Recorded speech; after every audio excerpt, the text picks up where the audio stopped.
J'appelle maintenant le club média du collège de Castelnau d'Espretefond. Ils vont donc du coup nous faire la lecture de textes issus du livre Un médecin au front de 1914 à 1918 ou l'incroyable destin de Claire Fournel et Stéphane Huzel.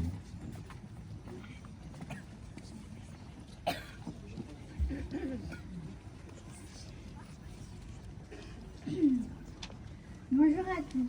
Nous allons vous lire des témoignages d'un médecin auxiliaire nommé Clément Desbos.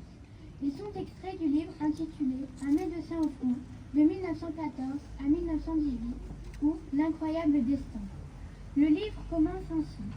Alors que Clément Desbos n'a plus que 50 jours de service militaire à accomplir, il apprend le 31 juillet 1914 l'imminence de l'ordre de mobilisation générale. Bien que mobilisé dès le déclenchement du conflit, il a pu survivre et nous a laissé des témoignages étonnants. Les Trois Draken, 30 avril 1917. Clément est censé ne rien avoir à craindre, il est pourtant fréquemment témoin de scènes terribles. Alors même qu'il fait tout pour rassurer sa mère, il éprouve le besoin d'en parler. Ainsi, le 30 avril 1917, je viens il y a une heure d'être très désagréablement impressionné par la chute de Trois Draken, les ballons d'observation français qui ont été derrière nous incendiés par un aéro. Nous venons de manger de la Gourbie quand des coups de mitrailleuse retentirent. Croyant la tête du camp par des aéros, nous sortons, voyons en l'air une saucisse qui flambe et sa bonne oscillant pendant que les deux observateurs se jettent en parachute. Puis, nouveau coup de mitrailleuse et le deuxième saucisse s'illumine donc une flamme court dans la superstructure. La pluie d'obus. Je fis sous les pierres qui volent le long de la grande rue Saint-Jean, qui est pour Nancy, ce qu'est à Lyon, la rue de la République. Silence de mort, personne dans la rue. Je fuis la gare que je prends à tort pour le centre du Marmitage, et j'arrive sur la place Saint-Georges, au moment où un nouveau 380, d'aussi bonne aloi, effondre une maison. Une fenêtre arrachée me vole par-dessus la tête. Alors vraiment, je l'avoue humblement et vais déchoir dans votre estime, j'ai eu peur. Le silence de mort consécutif à ces explosions invraisemblables, cette solitude me parurent terrible, et, devant de nouvelles explosions assez proches, je suis partie dans la banlieue sans rencontrer Amityville.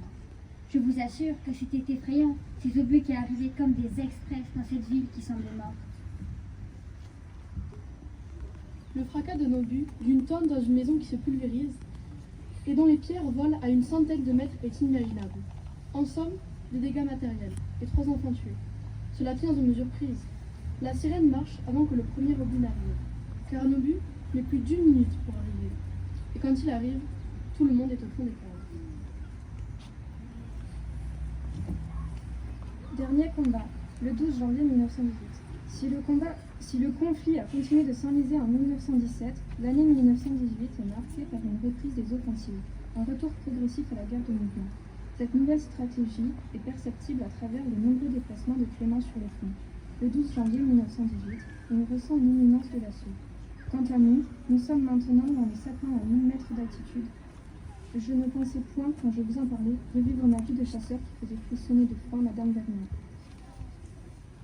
C'est pourtant vrai, nous avons un bon mètre de neige et les températures approchant 30 degrés au-dessous de zéro. Je me suis intitulé moniteur de ski et à la barbe des Boches, à quelques 800 mètres d'eux, nous en faisons chaque après-midi pour nous réchauffer avec mon chef de bataillon et les officiers de la compagnie de réserve.